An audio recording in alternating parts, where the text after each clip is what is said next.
In this Ruined King Guide Top 10 Tips for Beginners, I'm going to go through the best beginner tips and tricks you should know in order to efficiently play through the game and to survive encounters. I'll be talking about several ways in which you can farm gold and black marks, the abilities you ought to upgrade first, and the champions you should choose, to name a few. Ruined King: A League of Legends Story is a turn-based RPG developed by Airship Syndicate and published by Riot Forge. Your main objective is to find out the root cause behind the return of the corruption that is the Black Mist, as well as to stop it. The game is already available on PC, Xbox One, PlayStation 4, and Nintendo Switch. A big shout out to Epic Games for sponsoring this video. If you guys plan to pick this game up on the Epic Games Store, make sure you use their creator code FEXTRALIFE to help support the channel. In Ruined King, you can cycle among 6 champions, namely Alawi, Braum, Yasuo, Misfortune, Pyke, and Ahri, whom you'll meet at different points in the story. Similar to other RPGs, you'll be able to upgrade their skills, receive bonus perks, and to choose the playstyle you want upon leveling up. Let's begin with the best ways on how to level up quickly. There are 3 ways to level up your character in Ruined King, and that's by completing main quests, side quests, and bounty boards. At lower levels, however, it's best to focus on main and side quests until you reach level 7. If you're having a tough time with these, you should search for rest points to bring enemies back to life, allowing you to gain extra XP from them. What's good about doing mostly main quests at the beginning is you hasten the process of recruiting more champions as you progress in the story. Initially, you have Alawi and Braum, who are hybrid characters, which means that they mainly support allies and inflict debuffs rather than dealing great damage like Yasuo. Meanwhile, you can purchase rumors or side quests from certain NPCs. Once you hit level 7, you ought to start taking bounties, which are located in the Docks Harbor. Fighting against enemies that are more than 3 levels higher than you is difficult since the damage they deal is too high. You won't be able to effectively counter the damage given your insufficient potions and upgrades. And finally, if you're able to save some gold, I suggest buying food from vendors that allows you to gain 10% more XP after every combat encounter, such as the Lippertic Apple Crumble in the Shadow Isles. Ruined King has 2 currencies in the form of gold and black marks. With gold, you can purchase uncommon weapons, armor, accessories, potions, food, and fishing gear. On the other hand, with black marks, you'll be able to buy rare gear and mysterious chests to receive an assortment of items. Whether you're exploring Bilgewater or Shadow Isles, it's essential to constantly scan your environment in order to verify if you can claim loot from scattered barrels, vases, and chests. Chests especially provide you with a lot of gold and random materials. Thankfully, you can easily check their positions on the map, so make sure to prioritize clearing them out when you traverse areas. Additionally, you should sell low-level equipment to earn some gold, since you won't be able to discard these for materials anyway. You ought to also consider purchasing the Wolf Seal Platter from Isabel in the Shadow Isles, as well as the Prospector's Ring to increase the amount of gold you receive after each encounter. Next are black marks, which can accumulate by turning in fish chunks from fishing as well as artifacts. But the best and quickest way to farm for this currency is by completing bounties, as you're able to get an average of 10 black marks per bounty. You can then purchase special chests in Baron's Rest or unique and powerful gear in the Low Tide Market. Between the two, the latter vendor has better items to choose from, instead of acquiring random materials that you may or may not use when you decide to enhance your gear. Rest points have a lot of other functions and are represented as torches on the map. First, it replenishes your health and mana, which are persistent in the game. As such, you can only fully restore them by drinking potions, taking rests, and leveling up. However, consuming potions is not the best way to do so, since they're scarce when you're starting out, so you want to save them for challenging fights. Second is that resting provides a means to switch champions, since you can only have 3 of them at any given time. And lastly, these checkpoints allow you to eat meals, which are essential buffs to help you thrive and endure in combat, particularly at higher difficulties. You can't use food from your inventory, making it necessary to actively search for rest points. In order to enchant and infuse items, you need to gather different recipes and materials by killing enemies and looting chests. Enchanting grants specialized buffs to your weapons and armor. For instance, you can improve the crit rating of your pistol with Sharpness weapon, or raise the chances of dealing extra damage with Scorch. But you'll need to farm for materials, which you can do by referring to the Bestiary section in the menu. This shows information on creatures, including where to find them, as well as what their drops are. In order to acquire Sharpness weapon, for example, you have to obtain hardened leather, broken Merkwolf Fang, Merkwolf hide scraps, and white essence by hunting for the Wharf Rat Whelp in Bilgewater. Furthermore, you can't stack enchantments, so you won't be able to add a crit rating and do extra damage on a single piece of equipment. On the other hand, infusing upgrades the rarity and therefore the stats of the gear. For these, you'll need to collect essences from chests and enemies once again. Note that performing either activity grants you a 100% chance of success if you supply all of the necessary materials. Now, you may be wondering if you still need to upgrade equipment even if you acquire good quality gear from quests or vendors.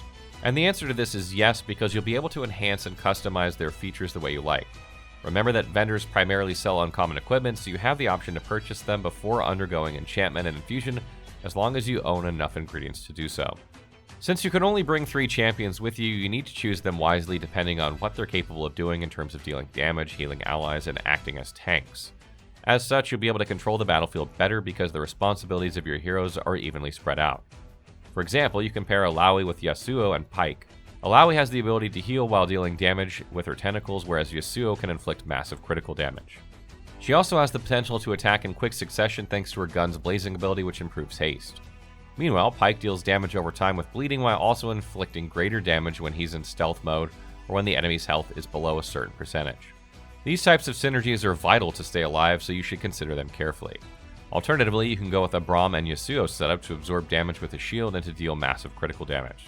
There are so many possibilities that you're able to come up with since every champion specializes in dealing a wide array of buffs and debuffs on top of the damage they inflict. Lastly, prior to the start of an encounter, you ought to remember to use your dungeon ability. This allows you to gain an advantage because you're able to instantly reduce the opponent's health or impose a debuff. At the beginning of every encounter, especially for challenging ones against bosses, it's essential to inspect enemies. Doing so provides you with information on the unique stats that they may have against you. For instance, if you fight the Sorrowful Wisp, you'll see that upon death they can boost the attack power of their allies for several turns with a Transfer Essence debuff. In order to counter this, you either have to kill the other creatures first to prevent the buff from activating or allow the Wisp to live long enough for the debuff to expire. Should you choose the latter option, you need to ensure that you have sufficient potions or allowing the party to perform healing, since this enemy has the ability to raise the damage you receive.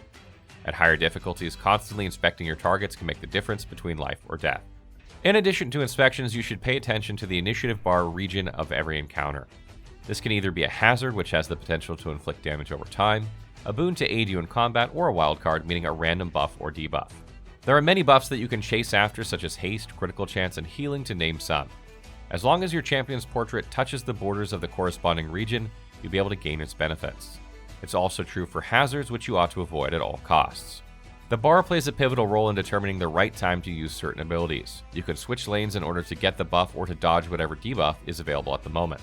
Moreover, it's best to have at least one hero who has pushback abilities like Braum's Winter Bite in order to shove enemies out of regions that benefit them and to place them into those that cause harm.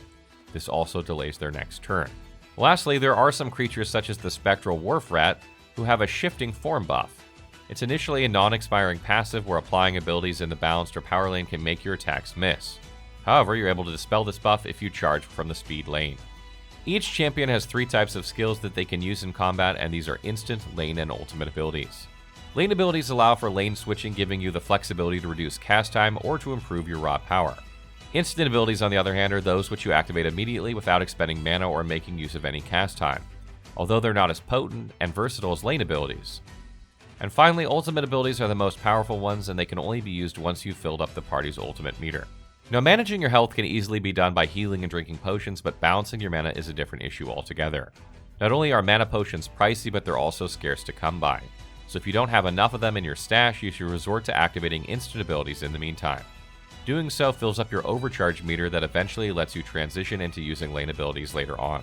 Furthermore, you should prioritize reducing mana costs when enhancing abilities. For instance, Alawi's Harsh Lesson 1B upgrade lessens mana consumption by more than 30%, which is significant. There are other improvements to increase the amount of overcharge you're able to generate, like Yasuo's Steel Tempest 1B as well. When it comes to upgrading abilities, you should consider allocating points to improve the ones that deal AoE damage as well as damage over time. In one scenario, I had to activate Gathering Storm to inflict AoE damage in order to remove my enemy's stealth. As a result, I was able to use single target abilities against it. It's also favorable in cases when you need to quickly eliminate weaker targets while harming their allies. Additionally, with damage over time skills that inflict burning, poison, or bleeding, such as Pyke's Mark Target ability, you can effectively beat opponents in the shortest amount of time possible.